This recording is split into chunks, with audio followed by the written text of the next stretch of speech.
yaşagандай 250 bin musulman şunda urun yok.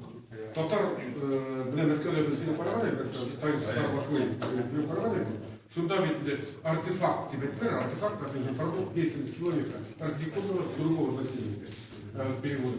Onda da barlarında dворянские тегеней татар дворянлары edi, yurtlar salıp kaldırganlar. Şunu edi, tüzülge, şunu rekonstruksiya bilen restavratsiya edi.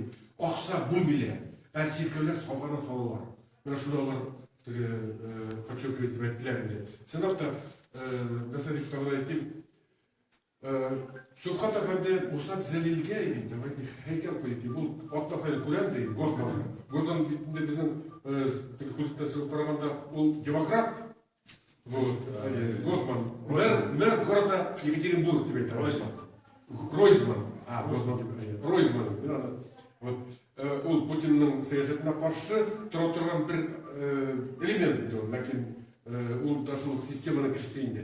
Шынан күнде, атта сайын бұлам дейді, шынан біз сұралым дейді, соңғы нейлерде, жоқ күтақады, біз татарлар ішіміне, Мұсат Зәлінге тұтамыз ішіміне тұр, Мұсат Зәлінге хейкел қойық дейді, бір жаға тұттым дейді. Будете, пожалуйста, урын сұрап енді мына біздің лайнаханы сұрап етінде. Тоже, мұнда экзекутивный статус. Біз чисто татарларшын, а бұл еткен, Ройзман еткенде. А ведь қойығыз, біз урын бұлақ,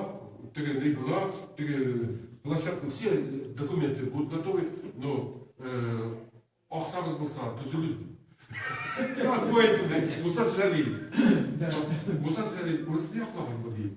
То есть не шлепсіз былай мәселелер етеді. Ол бүтін халықларын яқлаған, шоңғылысын яқлаған. Ол герой, бүтін Ресей халқының татар ишен болса да.